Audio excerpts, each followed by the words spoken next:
Hello, my name is Louis Almeida. I'm the teacher, student, and mentor on the ideas of Spinoza and Gurdjieff. Today's topic is about fame and fortune. We all want fame. We all want fortune. Why? Because it's the greatest desires that everybody wants. And what does that represent, though? What is the symbolism of fame and fortune? Well, fame gives us an idea that we're getting approval.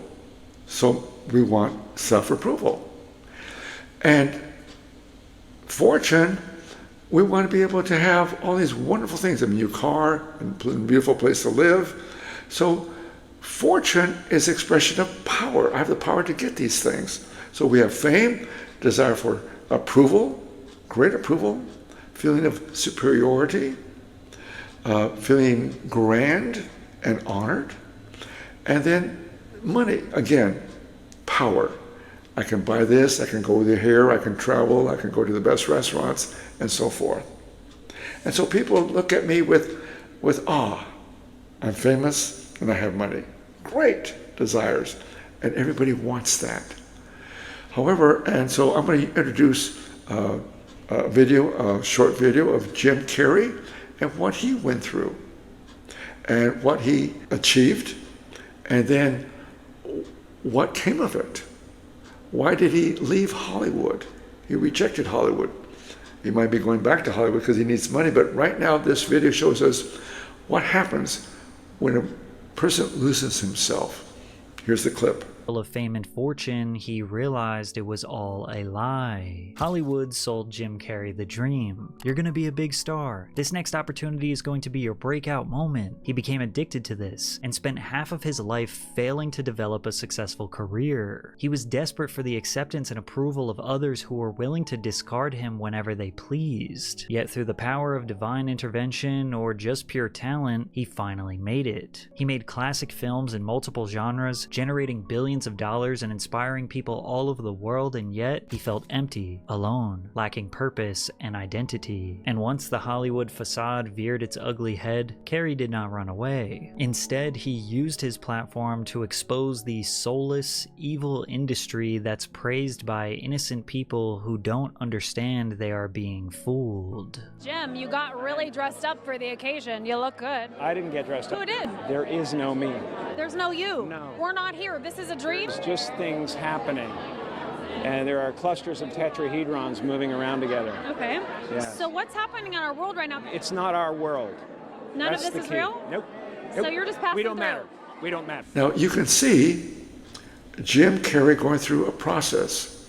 As a young boy, his main desire was to make his mother happy. Why? Because she was depressed. She was sad most of the time. She was in pain. The family suffered from poverty, and there were times when Jim and the family were homeless. So Jim put in great effort to try to make his mother happy, and he discovered a talent, and he became famous with his comedy and his acting. However, Jim, as you can see, wasn't happy. He was still felt unfulfilled. Something was missing. The fame, the money did not satisfy this inner need. So he discovered Eckhart Tolle and other spiritual leaders because he felt there's something more than fame and fortune. And he was endeavoring to discover that. So his character changed. He no longer was that funny guy that we love. He was the serious man who rejected Hollywood. And that's what we see in this clip. Now, he's talking about something very important. And that's where I'm going to talk about Carl Jung. Psychologists like Carl Jung might view this unity as an archetype of wholeness, where the ego aligns with the transcendent self. Carl Gustav Jung's depth psychology provides a profound framework for interpreting John 10:30. Jung's work on archetypes, the collective unconscious, and the process of individuation offers insights into how this verse reflects the human journey towards spiritual integration and unity with the divine. Carl Jung gives us an idea of an inner divinity.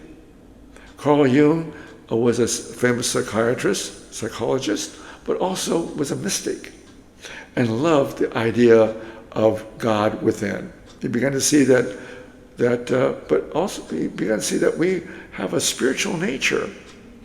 And he studied Jesus. Jesus to him was more of a symbol of an inner godlike nature within us. And now also about Emerson.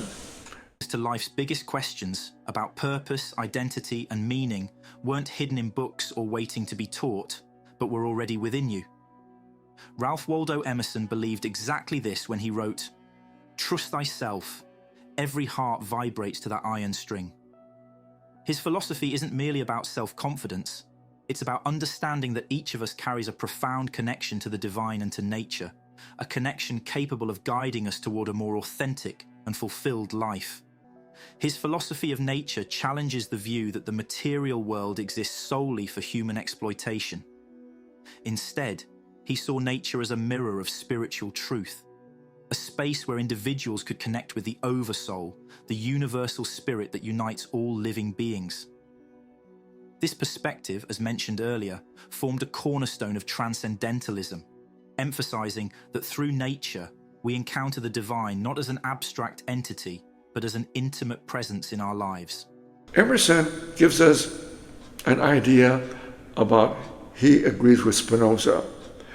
He saw Spinoza's God as nature. And so Emerson saw nature as an expression of God.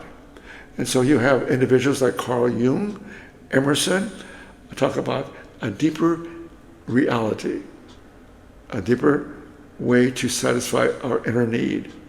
However, here's a short clip of Sigmund Freud about the ego, and this is the problem. According to the father of psychology, Sigmund Freud, there are three parts of the human psyche: the ego, the id, and the superego. These are originally Latin terms meaning I, it, and upper I. In his 1915 paper, The Unconscious, Sigmund Freud used an iceberg as a metaphor for this triple structure of the mind. The part of the iceberg above water corresponds to the conscious parts of the mind. On the other hand, everything beneath the surface is unconscious. The ego is above the water. The id is beneath the water. The superego is a bit above and a bit below, partly conscious, partly unconscious. Each part has its own nature and role within the mind. The conflicting interests of these three are the driving force of all human conflicts. We need an ego nature. And so as you can see, Sigmund Freud talks about the ego, the id, and the superego. And he calls this, he says that this is the mind, the expression of the mind. The ego, the id, and the superego. And Sigmund Freud was looked upon as the father of modern psychology. And many psychiatrists or psychologists practice his method. I think he was one of the individuals who began to explore the causes of why we have these PTSD experiences, why we have these overwhelming depressed states, or why we are so much in pain, and why are we so angry. And he began to see that it all begins from childhood. And so he has some very important insights about human nature in that area. But there's more. We are more than ego. We are more than a personality. And this is where Gurdjieff talks about that the ego and the personality become the material for inner growth. Gurdjieff also talks about that man is asleep. He's not aware of his great state of mind, a clarity of understanding. However, he has no method how to get that to a state of mind, of a conscious state, a state of being one with self. And that's where Spinoza comes in. Spinoza gives us an idea through his ethics, how to come to the mind, understand the nature of the mind, understand the nature of God. But before that, however, he must learn how to understand your nature. What are the causes of your emotions? There's a part of his ethics called the improvement of our understanding. As you improve your understanding, you strengthen your mind, and then it's able to look at thyself. As Socrates said, to look at thyself is the most important part to know thyself. So here we have Jim Carrey, what he was looking for, and eventually that did not make him happy. He would still have this, go into depression. He would take medication, Prozac, and other types of pain pills that would deaden this feeling he had. But also, when you take this medication, your mind is not active. It's a very passive state, and it's very uncomfortable. You just feel out of it. So, again, Jim was looking for something to satisfy this deeper hunger, a deep feeling of emptiness, and that's what we all are looking for. I think that's why people are trying to get fame, trying to get money, fortune. Why? Because they feel that is going to make them happy. And yet you can see the results. Many famous people are not happy. Many commit suicide because they're not happy. Many people go into drugs or sex. Look at what has happened to some of these actors or famous people, entertainers. The horrendous things they're doing. It's horrible. Why? Because they're not satisfying the deeper hunger to know thyself. So the work that I do will help you come to a deeper sense of self. And the money is secondary. The fame is secondary. The priority must to know thyself and know how you relate to the whole of nature. And what is going to help is a book that I wrote and produced called The Way of Spinoza and Gurdjieff. It helps you understand how to apply Gurdjieff and Spinoza's ideas into your nature.